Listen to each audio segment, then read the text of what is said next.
Welcome to the Medovia Menopause Podcast, Business Edition, your trusted source for insights on menopause and midlife in the workplace.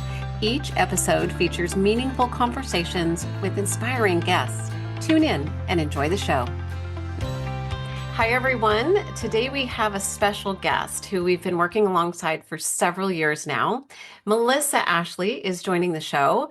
Melissa is the founder of Women in Work US and the Menopause Mandate. Today we're going to dive into women's workplace empowerment and what it really means to have support through every stage of life, including menopause. So let's dive right in. Melissa, take us back a little bit. What inspired you to launch Women in Work US? Well, hi, and that's a great question. I'm super excited to be here to talk about this.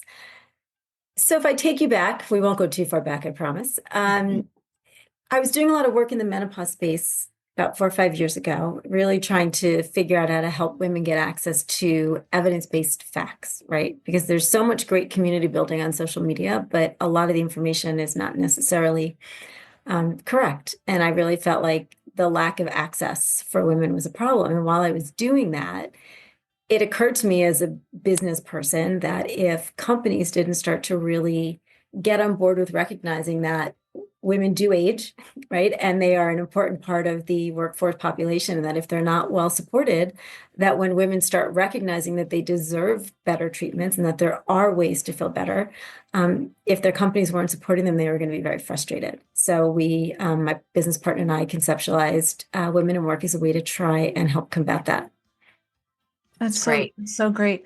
Well, would you say you're different than other women's summits or, conferences from an event perspective? That's a great point. There's a lot of women's events in the market. They're usually very consumer driven.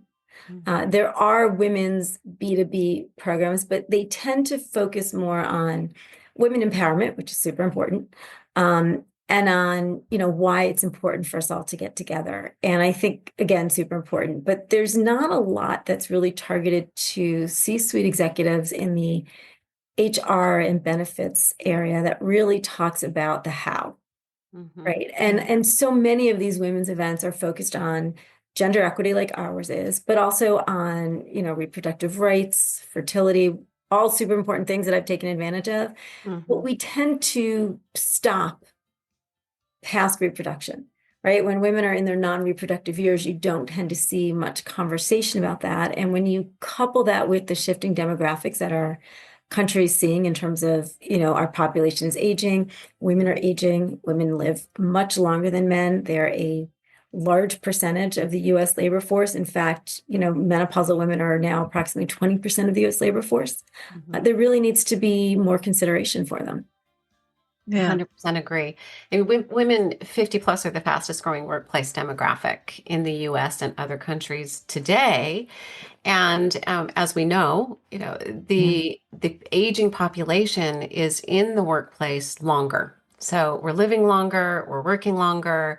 And I love what you're doing because it really is equipping organizations and individuals to support women in the workplace at that later stage, I will just call it. So it's really when they're at their prime. Yeah, absolutely. Yeah. So talk a little bit about that. I think it's a really important conversation to have here that, women are at the peak of their career and we don't want to lose that talent. So speak to that a little bit if you can, Melissa. As women mature and they move past their reproductive years, right? We talk sometimes, for some, there's a sense of sadness, right, in the beginning because, things are changing. But then it becomes oftentimes very freeing. You're not tethered to a monthly cycle. You're not hopefully tethered to as many of the emotional swings. You're not rushing home to take care of a young child, right? All of a sudden you have a different sense of empowerment and control over your life, over your career, but you've also wizened. You've had a wealth of experience that you can now really start to think about differently. So women that are, past their reproductive years have a tendency to be better managers, right? And we can look at some of the research and we can try and find some of the stats, but they also have a lot more experience that they can bring to bear. Yeah. So as you look at people as they age in the workplace, depending upon the type of role that they're in, they're usually moving up in their companies, or they've moved up in their company, and wherever they're at, they're really excelling. Now, granted, there's always a few that, aren't, but overall, we're sort of at our prime, right? We're less constrained. We're more comfortable with ourselves. We've really sort of come into our own, and we can be much stronger contributors as well as consumers. Yeah. Yeah. And I think for many, we want to leave that legacy. We want to make the best of, right? The runway is a little bit shorter. And I know for both Kim and I, we have this conversation a lot. We do want to leave a footprint for others to follow. So at times, I think there can be even more meaning behind the work that we're doing as well in the workplace. There's a term, it's called generativity. It's when we get to, when you get to your 40s, 50s, you all of a sudden start to feel this need to give back in some degree. Yeah. And I think that's part of what makes us so strong at this point in our careers and in our lives, is because we're no longer taking care of kids, right? Now, granted, you're always taking care of your kids in some way, but you're no longer so focused on childcare. You have all of that to give somewhere else. That's right. So who should attend, and what do I walk away with when I go to one of these? I mean, I've been to all of them, so I know personally, but well, thank you. Yes. You should that's attend. my favorite event of the year. Paint the picture for us, right? Who's your ideal attendee, and what would you say that if you come, what do you walk away with? So the ideal attendee is HR professionals, right? So chief people officers, chief human resource officers, heads of benefits, people that are looking to have an impact on attracting employees, retaining employees, and improving upon employee satisfaction, and understand that it's more than just benefits, right? So that's really who's attending. Sometimes it may be a level or two down, which is great, because lots of times we see rising stars as they're growing within their organizations. They're the ones that are really bringing back new thoughts and ideas. But the key with our events, and something that I'm incredibly passionate about, is making them actionable. Right. So anybody that comes to the event, you're going to hear from peers. You're going to hear from companies that are making changes in a positive way, that are impacting productivity, that are impacting satisfaction. You're going to hear how they're going about it, whether it's cultural change, whether it's changes in benefits, whether it's changes in accommodations, whether it's changes in transparency of policies. But you're going to learn about different types of changes that other companies are actively making that you can potentially apply to your own companies. My fervent hope whenever somebody comes to one of our events is if they leave with just one thing they want to bring back to their company and try, I feel like it's been a successful experience. Yeah. And you do a great job with the events in sprinkling presentation style speakers with panel discussions, which are always my favorite.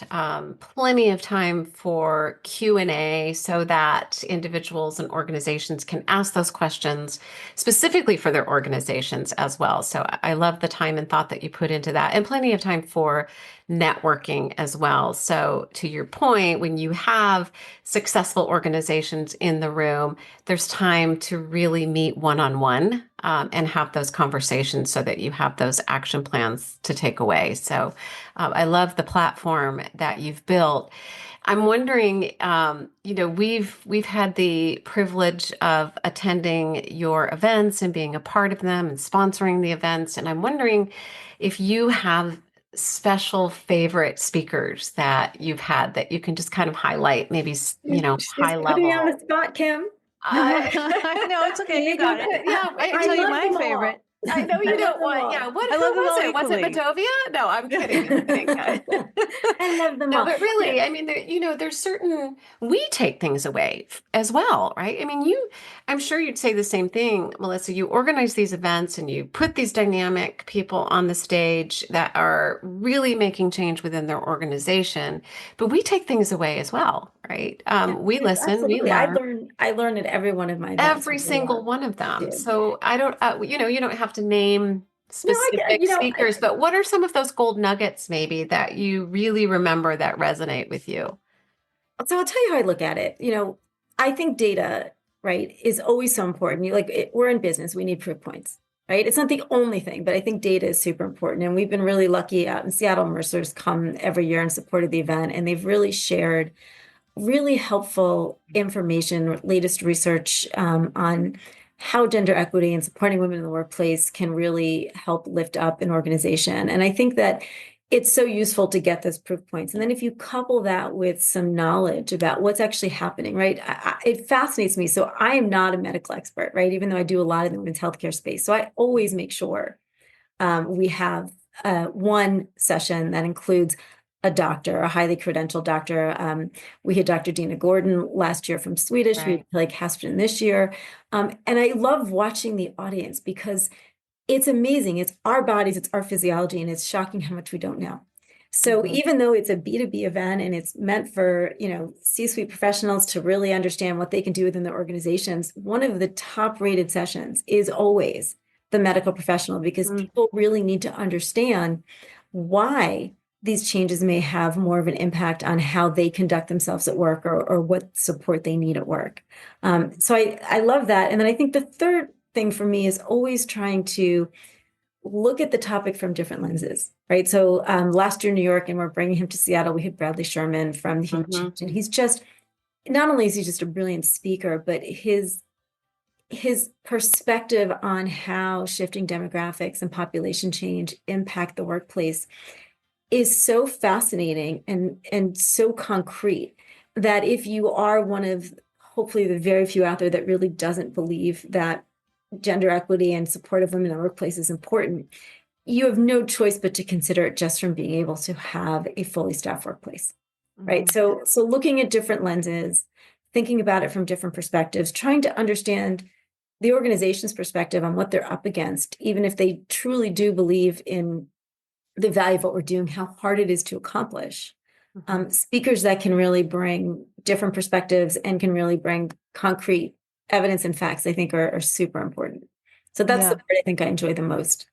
Yeah. I was thinking about Bradley in that conversation, because he was fascinating, and I can't wait to hear what he has to say now with the current administration at the upcoming event in Seattle, the second event in Seattle, which we convinced you come to the West Coast. Come to the West Coast. Anybody listening, it was all Medovia's fault. They were like, they came, they called, they conquered. They were come on over, and it was really, I mean, I'm quite grateful, because I think it's been a really great experience out there, and there are so many great organizations that are really interested in trying to do more and trying to do better. It's a beautiful thing to be able to try and help support them. We love it. So tell everybody about the upcoming events. What are you most excited for? What are people going to walk away with? Besides Bradley, who and Kelly Casperson, who's amazing, who's our favorite. To walk us through the event. Yeah, so the event is May 14th at the University of Washington, very kindly hosting us, which is just a lovely thing in itself, at the Hub. And it will be a half-day program. And it will include a lot of what I said my favorite parts of speakers were, right? There'll be some medical information that you can use really just to better understand what your employees are going through. There'll be the data behind it, to make sure that you understand how to present facts if you need to, and why this is so important. And then there'll be some phenomenal case studies. Actually, Kim, you'll be interviewing Dr. Joanne Armstrong, who heads up CVS Behavioral Health. And I think not only are they the first fully accredited menopause partner of Medovia's, which I think is a feat unto itself, the work that Dr. Armstrong has done internally within CVS to really help support female employees, I think is a gold standard that a lot of others can learn from. So I'm super excited to hear what she has to say and what we can take away from that. But overall, and you will also hear from Bradley and learn some more about what's happening with all of these demographic shifts and some other ways to think about how you can support your employee populations. And I think the most important part is, yes, we are talking about women, and yes, this is a huge focus on women, but I think so much of what you're going to hear, it applies to men as well. Yeah. I mean, we really need to do a great job always of supporting our workforces. And by supporting women, you also do support men, and vice versa. So I hope people will leave there thinking, hey, here are some things I really could start to implement in my organization, which will make it that much more of a compelling place to be. Yeah, It's a absolutely. great point. Male allies are so important. So I do hope that we see men in the room as well, not Yeah, just women. it would be. It, We'll it would put be the nice. link to registration and everything in our show notes so that everyone has those. As Thank tickets are you. still available to that event.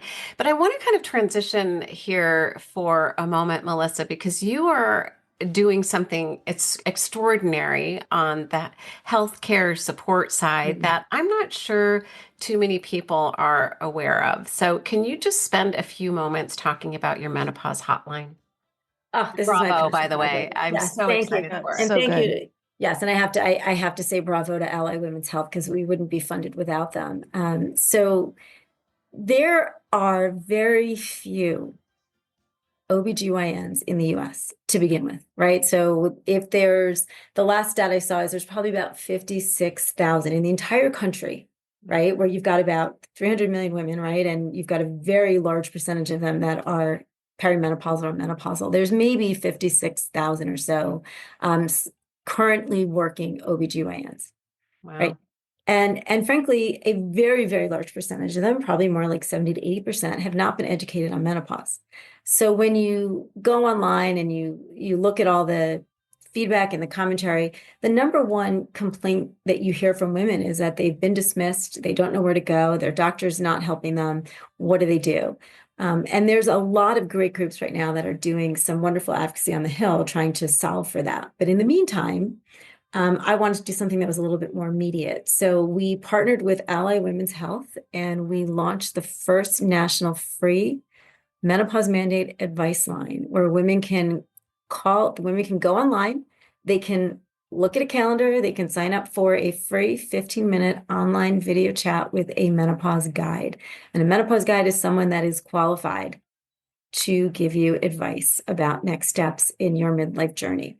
I do always like to emphasize that we are not a telehealth platform. We do not prescribe nor diagnose, but what we can do is we can empathize, we can listen, we can share evidence-based information, we can point you to resources, and we can even point you to qualified doctors within your area. So it's something that we're super, super excited about. A huge shout out to Naomi Watts, who is the co-chair of Menopause Mandate in the US. And is also helping to champion this advice line. But at the end of the day, if you need to learn evidence-based information about what's happening during midlife, it's a great resource. It's so cool and Can so I needed. just say here though the word free? Yeah. Yes. Note that. I don't know if every one of the listeners may have caught that, but it's free.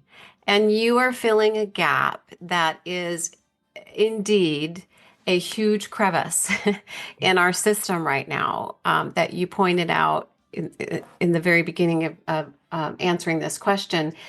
I think that a lot of women just don't know where to go. They're being dismissed from their doctors or their doctors aren't educated. And as in Kim's case, you tell the story all the time that your OBGYN handed you a book that you already had in your possession. Yep. Not helpful. Not helpful at all. So, you're really bridging that healthcare support for individuals. And we hear time and time and time again through the work that we do from women, I just don't know where to go. I don't know who to talk to, and Yeah. they're at a loss. And so oftentimes they do nothing and they suffer. So, or they spend a significant amount of money trying to follow the breadcrumbs, right? Find that Money and years. provider. It's Yeah. so, yeah, they're spending so much money trying to find Yeah. the right solution. And so you are really providing a phenomenal service. And, if you're not watching this via video, we've got the hands, the hand claps going and Yay. I know. the Super confetti exciting. because it really is a huge milestone and we're thrilled that you have it. Now we can go if I am a individual consumer, I can go where You to, can go to this is the best part. You go to menopausemandate.org. okay? Right? And when you click on the advice line, you can then choose if you would like to speak to a menopause guide that speaks English, Spanish, or we also do American Sign Language. Wow. All you do is click on the calendar, look at dates and times that are available, and pick your slot. We don't sell you anything. We don't follow up with you afterwards. It's really just, and we do have great resources that are oftentimes third-party evidence-based credentialed, like from the Menopause Society, menopause.org. So everything we send you or share with you that you ask for is evidence-based and is factual. That's great. And we've heard from a lot of people of when they start following someone or listening that they're trying to sell them the next thing. And So we don't so sell anything. I love that. So I know it's new and you might not have any data and statistics yet, but who's calling? What are their concerns? Are you hearing anything So here's what's trend-wise? interesting. So first of all, we use a third-party telehealth platform that is GDPR compliant, which means that all privacy and security is considered. So we don't ask a lot of questions. You talk to a menopause guide, we don't take notes and nothing's recorded. But what we do is post, you get a survey, whether or not you want to fill it out is up to you, because we always want to try and improve upon the service that we're offering. And what we're hearing mostly is just a sense of relief. Thank you. Yeah. Somebody listened to me. I'm not crazy. This was so helpful. Now I know what to do next. And those are some of the quotes that we get. Because we always say, listen, if you want to tell us how it was, great. And if you don't, we're not going to ask you again. But I think the key is that we're getting women that are struggling with symptoms or trying to figure out if this is indeed something that they should be starting to think about. And how do I go about doing that? Where do I go learn? And who do I go see? That's great. So great. So good. Are you seeing, just curious here, are you seeing women of all ages calling in? So at all stages of menopause? So women that might be in perimenopause stage or just beginning to, look ahead and they're hearing, oh my goodness, what's coming? Or are you seeing more like sitting right in the middle of menopause and I'm like, I don't know what's happening, right? Well, it's a great question because, menopause is a point in time, right? It's really perimenopause is 7 to 10 years leading up to the full cessation of 12 months of your period, where you got the hormones fluctuating the most. I mean, you guys know this as well as I do. I don't know about our listeners though. So it's really the people that are struggling with all those symptoms that are leading up to menopause. I think right now, just from the feedback I get from the guides, again, we have nothing documented.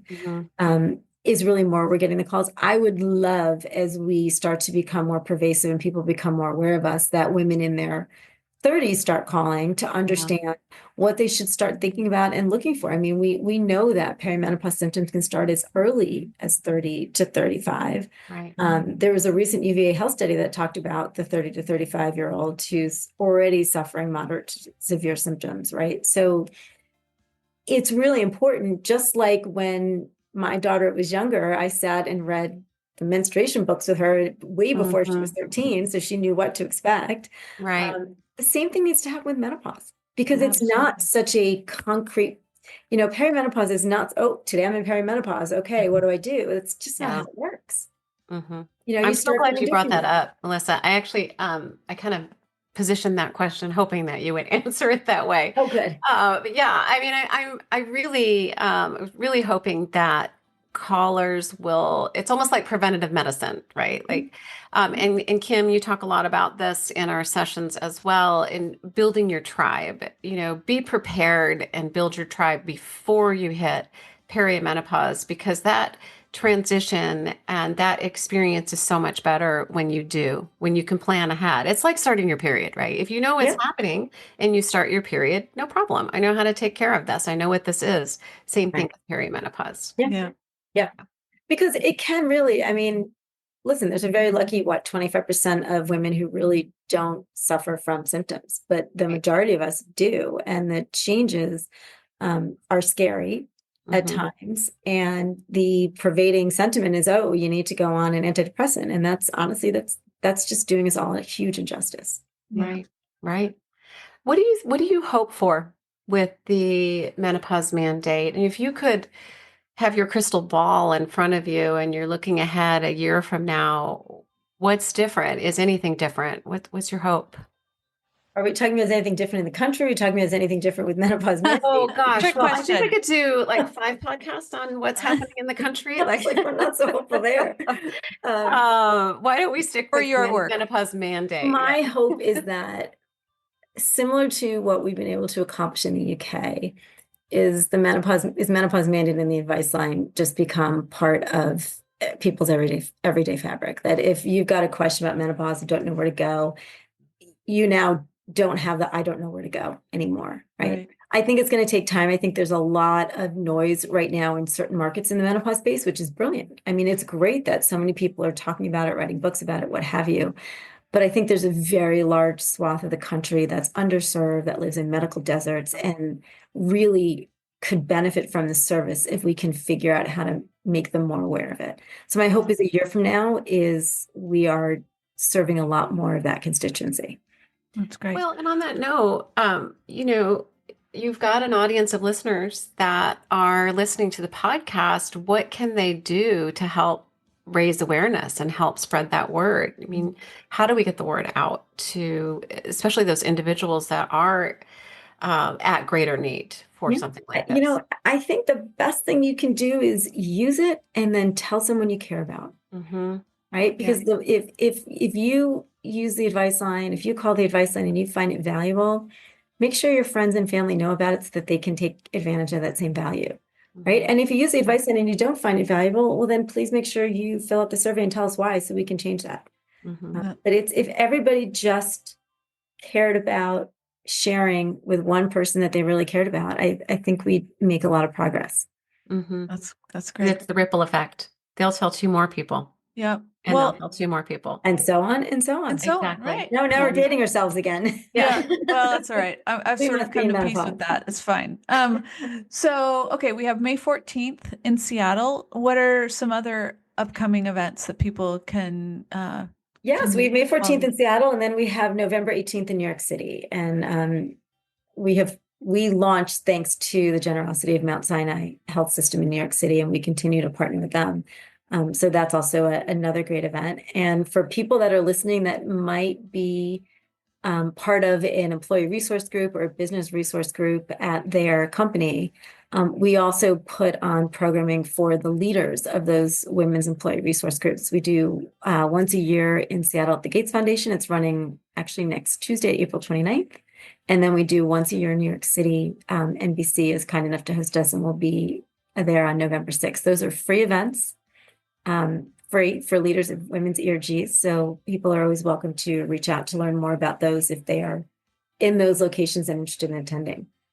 Free, so much free. Oh my gosh, we never get free. Well, if we're not free, we're not going to get to the people that need it most. Yeah, right? For sure. Well, where can people find you? What's the best way to connect with Melissa Ashley's work?